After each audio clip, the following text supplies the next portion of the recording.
Welcome back, everyone. Oz here, and today I've got some r/AmIOverReacting for you all. As per usual, I'll be going through the post, giving you my opinion at the end, and I hope you do the same down in the comments below. And without further ado, let's jump right into it.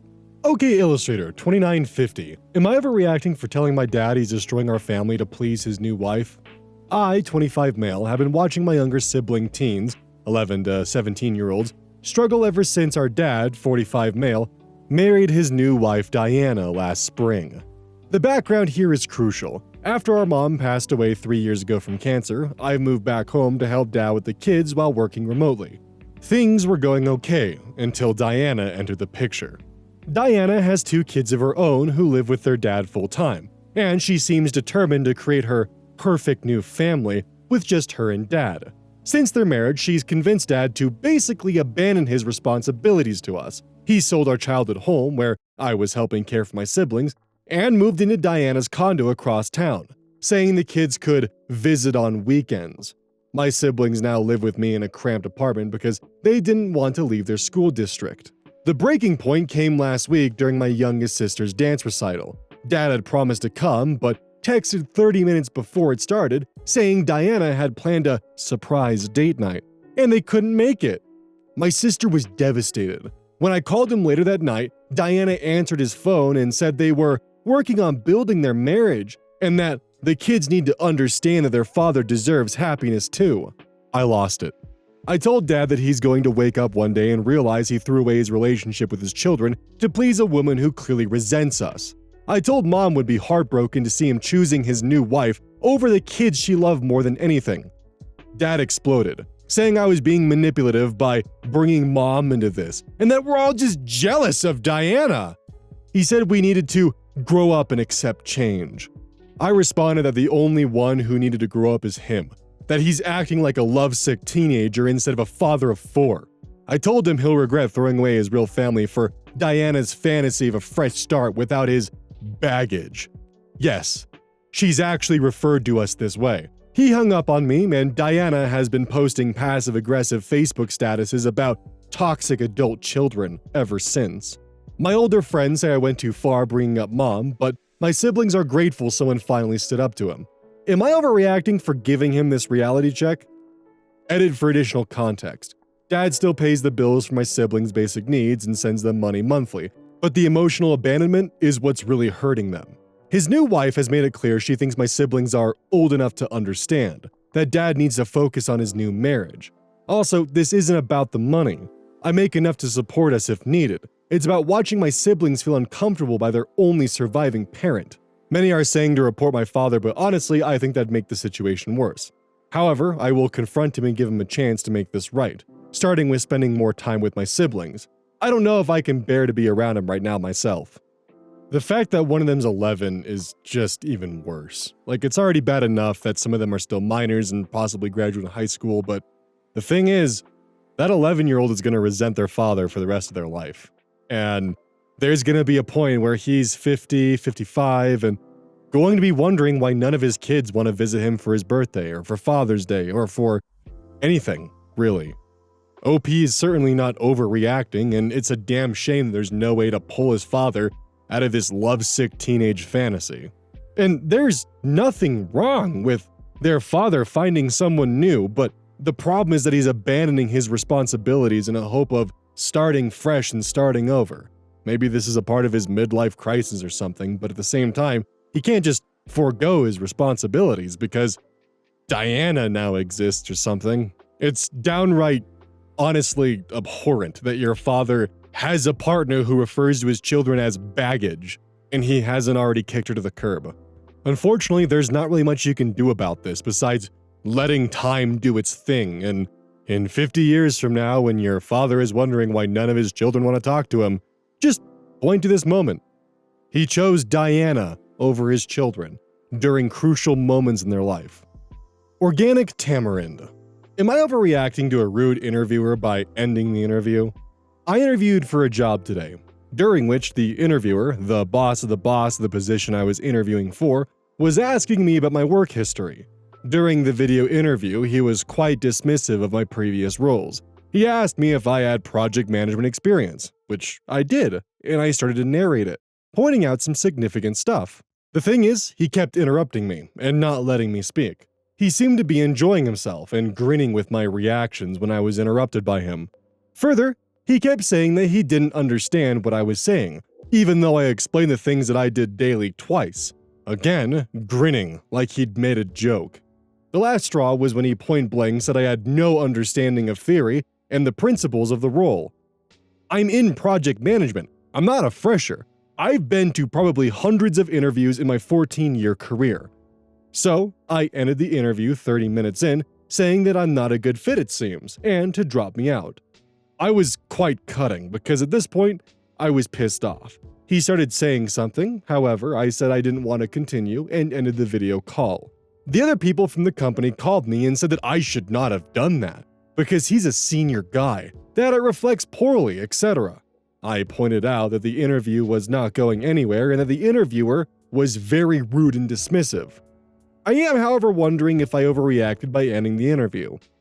The thing is, no, because if he's being rude and dismissive to you, there's a good chance he's doing that to other potential candidates as well. He's potentially shooting his company in the foot by doing this kind of bullshit.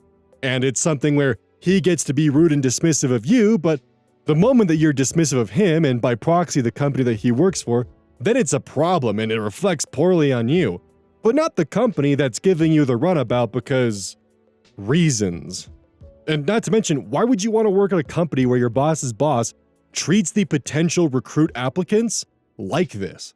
This wouldn't be an environment that I would want to work in, that's for damn sure. Also, if they reached out to you because you dropped their interview, chances are they probably realized they fucked up, but didn't want to step on seniority's feet, so they decided, oh, if we can just get them to maybe apologize for being rude to the boss's boss here, then everything will be a-okay. But instead it comes off like an unwarranted lecture, and they were probably hoping that you would just simply curtail and bow down to them asking for some kind of apology and letting you know that what you did was unprofessional. Why reach out at that point? Seriously, like I can't imagine why they would reach out to you to tell you, hey, what you did reflects poorly.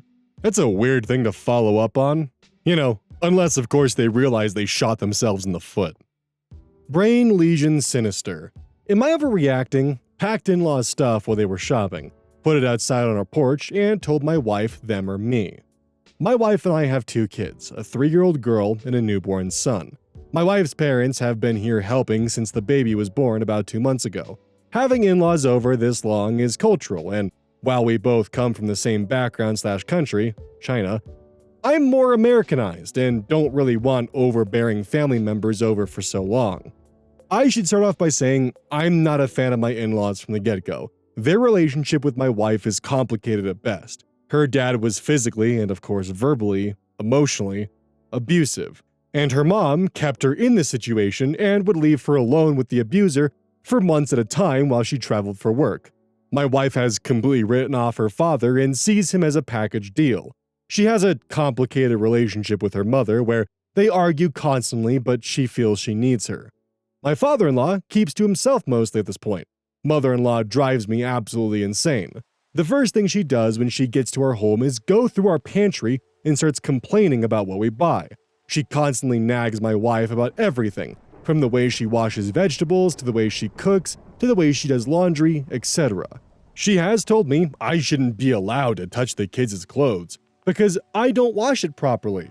You know, throwing it in the washer with detergent, then drying it. She's constantly getting upset over dumb shit, like she will tell my wife we have to wash our daughter's hair every single day.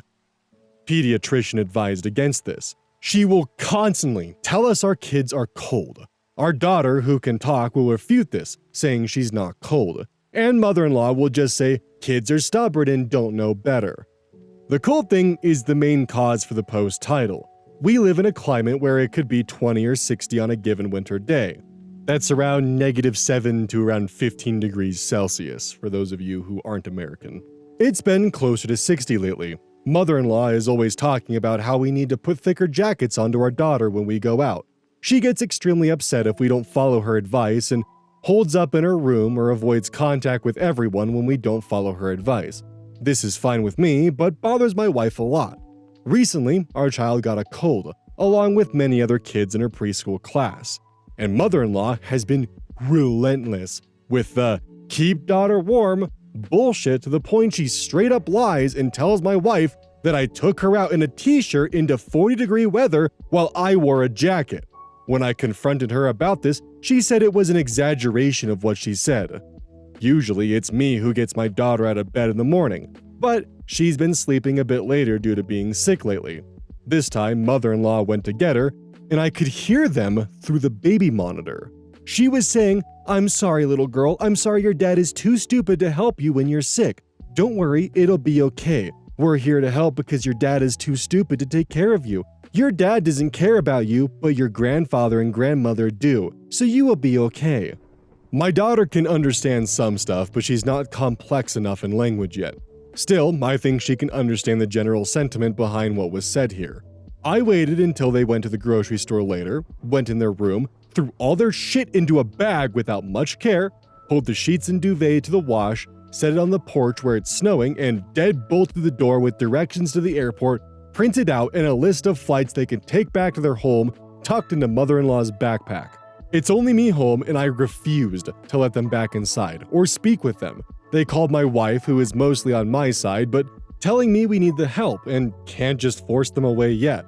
After talking with my wife, I basically went outside and told them that unless she apologizes to me personally and explains to our daughter that what she said was wrong and starts living by our rules, she will not be allowed back inside or to see her grandkids again until all of the above happen. She not only refused to apologize, but straight up denied saying anything and even had the gall to say, "Only you would say something like that by the monitor so everyone can hear you. Maybe you're feeling insecure and want to kick me out to feel big." My wife believes me, but thinks I'm basically ruining her relationship with her parents forever. I think they did that on their own over the years, and this is just them flaunting it. Am I overreacting on this? I think the only overreaction is maybe kicking them out in the cold, but I entirely understand why, because that is just infuriating. For those of you in my audience who are parents, if you heard your in-laws saying that about you through the baby monitor, how would you feel in this situation? Like, genuinely, what would your reaction be to this? Because I don't know what mine would be. Because not only is OP's in-laws undermining them at every step of the way, but to have them tell their child directly, "Your dad's stupid and doesn't care about you," that's incredibly fucked up. And I know for a damn fact that if I had in-laws who did that, I'd want them gone in a heartbeat. They would either need to apologize, like OP wants them to, or get the hell out. I really do feel like the OP needs to stand his ground on this decision because his child is at the age where they can comprehend language like this, and they will remember their grandmother telling them at that age, "Your dad doesn't care about you, and he's an idiot and stupid," and all this kind of stuff. It also sounds like OP's wife has a lot of unresolved trauma from their childhood they're kind of just bottling up and dealing with, and that could probably really use some therapy if I'm going to be 100% honest with you. Don't worry about the concept of ruining your wife's relationship with her parents. Her parents are the ones doing the ruining by taking the actions they are. I think in the end, wife needs therapy. OP should stick to their guns. Maybe there was a bit of an overreaction with how we threw their stuff in the cold, but I'm even iffy on that one. But of course, I still want to hear some opinions from parents on how they would handle a situation like this, because I know that I would struggle to think of how to actually handle this if it were to happen to me. Albatross Routine, 8739. Am I overreacting for banning my sister and her kids from my house? My sister came over to my house to visit today and brought my nephews, 4-year-old twins as well. Her, my brother-in-law, and I were having drinks and watching TV while my nephews were messing around in my basement. At some point while I was talking to my brother-in-law, my sister brought my nephews upstairs and let them into my library. I inherited a set of beautiful leather-bound classics from my grandparents and have been adding to that collection for years. Well, at some point, I heard a loud crash and rushed over to my library, only to find one of my bookshelves toppled over and a massive grape juice stain all over my carpet in the bottom shelf of the adjacent bookshelf, ruining some of my absolute favorites. Luckily, neither of them were hurt by the falling shelf, but man, I honestly have never been angrier. I explicitly told my sister to keep them out of my library when she visited a few months ago. I told my sister she needs to compensate me for all of this, and she refused. I admit, I was very short with her and said essentially if she didn't pay me there on the spot, her and her kids are banned from my home. She scoffed, and they left. My dad has been trying to reconcile us for the past few hours, but I'm not having it. The carpet is ruined as well and will cost more to replace than the books, but those books were inheritances from my grandparents and irreplaceable. I'm just so sad, man. So, your sister was told explicitly not to let the kids in the library, and she went and brought them to the library with grape juice. That is just incredibly irresponsible on her end, and yeah, if the kids damaged things, she should definitely compensate you for the damages done. And it's definitely a shame that some of the damages done are quite literally irreplaceable items. OP should definitely go through the effort of going and itemizing the entire list of damages and showing it to both his sister and his father. Hey, this is the damage that was done to my home. I feel like I should be compensated for this. And see how the reconciliation process goes from there, because if your father has a direct dollar amount, he might realize, oh shit, you fucked up. Also, I could never imagine leaving 4-year-olds unattended in a room like that. That's just a recipe for disaster. That is insane.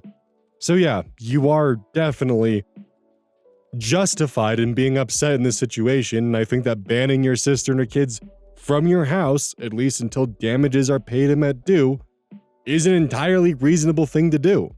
But maybe I'm wrong. What do y'all think? Is it because they're 4 they should get a pass, or should it be that because they're 4, the mom should have been more attentive to her children?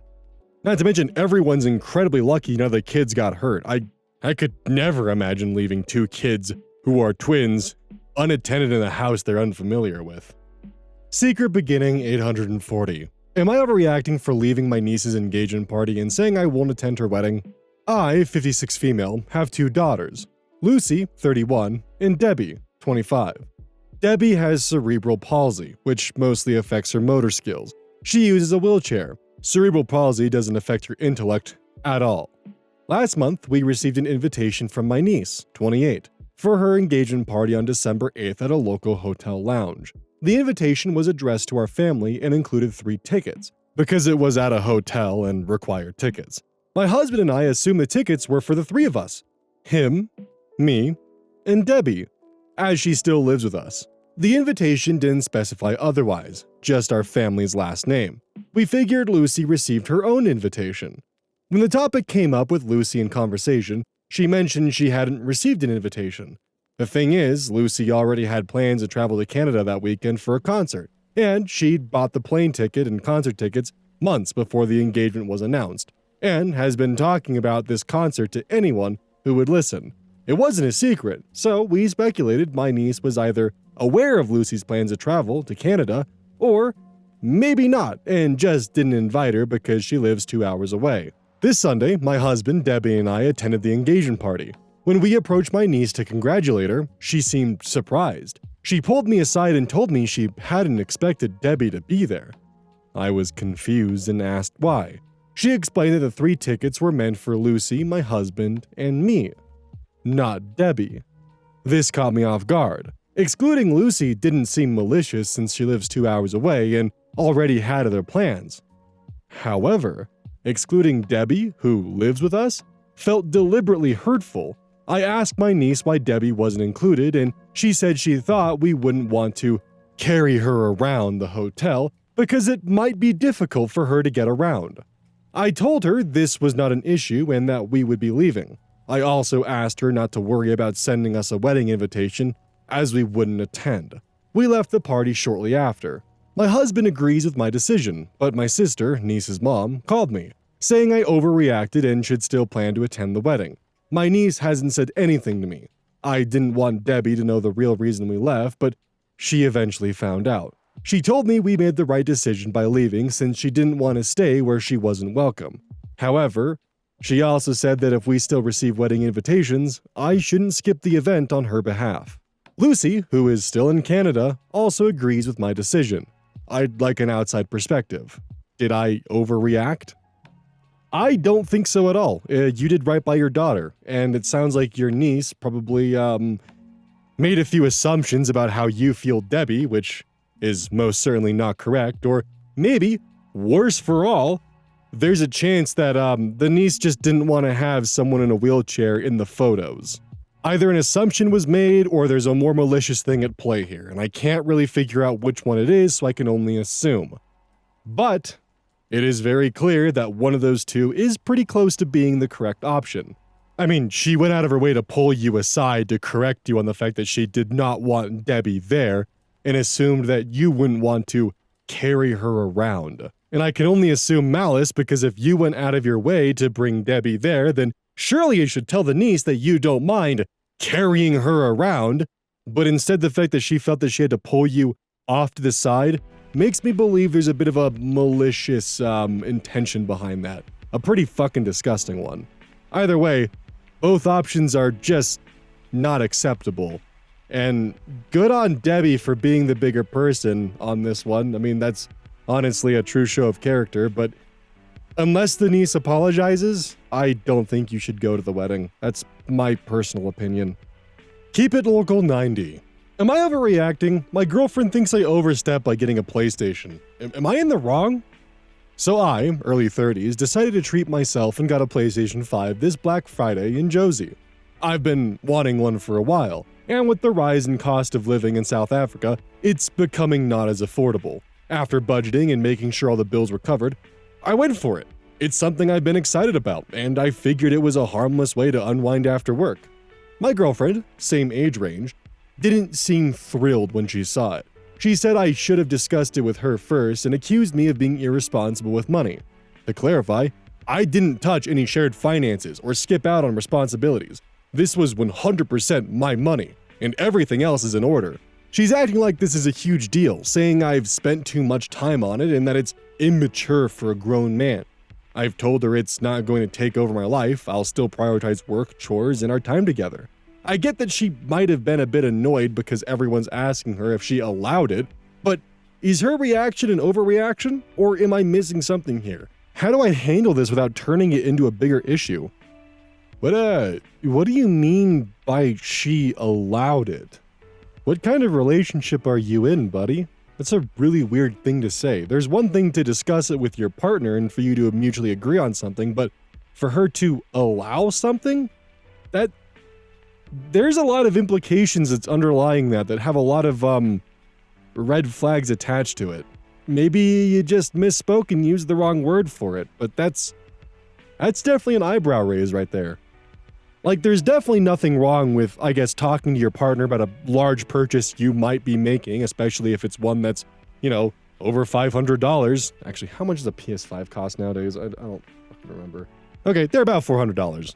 There's nothing wrong, and in fact, I encourage talking with your partner before making a large purchase, but if it's your money and all of your ducks are in a row, you should be able to spend your money how you want to, and it's not a matter of whether or not your partner allows it. There's also nothing wrong for a man in his 30s to be playing video games. That's just a stigma that's attached to it. Hell, a lot of my fondest memories are playing video games with my father. He introduced me to Command & Conquer, and he and I would play Command & Conquer General 0 Hour a lot. Granted, I was 8 and barely knew what I was doing. I just liked building a lot of tanks and really cool looking units. But still, a lot of my fonder memories of my dad and I are when we were playing games together. If the video games aren't affecting your day-to-day life and are acting as a good stress relief, even if it is a goofy quote-unquote hobby to have, it's still something that brings you a bit of joy in your day. There's nothing immature about that of having a healthy work-life balance. Also, why is everyone asking her if she allowed it? Is she complaining to everyone that you bought a PlayStation 5 without asking her? Is that what I'm picking up on here? Because that's really weird if she is. As a general content warning / mood warning, if you are currently not in the headspace to hear about losing a pet or a runaway pet or anything along those lines, I would recommend skipping this story. Specific ad 5825. Am I overreacting? I told my boyfriend he's the reason our cat is dead. My boyfriend has this frustrating habit of not fully closing or locking doors, especially when it's windy. This is a particular issue with our bedroom patio door. If you don't pull it tightly and lock it, the wind will blow it open. I'm constantly reminding him to just lock it to be sure, but he has this habit of just pulling it shut and assuming it's latched without checking. Our cats love spending time in the backyard, which I'm okay with as long as I'm out there with them. We live in a canyon with a lot of wildlife, so I never leave them outside alone. Tonight, my daughter and I went out and came home late. She was getting ready for bed and looking for her cat to bring upstairs when my boyfriend casually mentioned that he forgot to close the patio door earlier. By then, we couldn't find her cat anywhere. It's now 5 a.m., freezing outside, and we've been searching for 6 hours. We've heard owls and coyotes, and there's still no sign of him. My boyfriend just now offered to help, but honestly, I told him not to bother. I believe the cat is gone, likely dead, and I can't stop thinking about how this happened because of his negligence. I'm devastated, and I don't know how I'll ever forgive him if we don't find my daughter's cat. I'm even considering asking him to move out along with his son because I no longer trust him. How can I rely on someone so careless, especially when it impacts the safety of those I love? Am I overreacting? Should I give it more time for the cat to come back? But also, I've had this door discussion with him for the past 4 months since we moved here. Do I wait for my other cat to be next, or my dog? The biggest red flag here, and the reason why I think that you should kick him out, is the fact that he didn't offer to help until hours after you had already been searching. Either he wanted the cats gone and did it on purpose, or he just doesn't give a shit. And either one of those is enough of a reason to walk away from it. Because you already know he doesn't give a shit enough to properly lock the patio door, and on top of that, he doesn't give a shit enough to help you look for the cat that he basically lost. The cat could very well be safe and okay, but you don't know that for a fact, and the boyfriend doesn't either. And now for some possibly kind of frustrating news. I was looking at OP's history to see if maybe they had an update they found the cat. Instead, I found evidence that this is a fake post, which sucks. The reason why is because 10 months ago, they spoke about being in a relationship for 4 years. And then, almost a year and a half ago, they made a post talking about a relationship they've been for 5 years, and they seem to be just describing an entirely different relationship. So either this person has been in 2 relationships over the past 5 years and has been just running double lives, and it just happens to be they finally chose one, or out of the 3 posts they made, all of them are fake. And those 3 posts are: boyfriend for 5 years is abusive, boyfriend for 4 years is not emotionally there for them, or boyfriend for undisclosed amount of time is negligent and left the door open. If the post is real, I hope to God you find your cat, because losing a pet is like losing a family member, and honestly, that is one of my biggest fears and a massive heartbreak of mine, is even the idea of losing a pet that's close to me. But if you did this for karma and for Reddit points, there is a special circle in hell for you. Don't forget, this is brought to you by GamerSupps. Use code ODDS at checkout. It's basically a caffeine powder that you put in your water, and I actually really like it. I use this on a daily basis. Don't forget that every purchase you make using code ODDS directly supports the channel. And if you want a personal recommendation from me, I would either recommend the Soda Pressing Pear or Dragon Fruit Punch. Those 2 are currently my favorite flavors. And as a note, once we sell a certain amount of stuff, I get my own flavor and my own cup, and you all know I'm gonna choose some degenerate shit that's gonna make their PR team squirm. My goal is to make them regret partnering with me.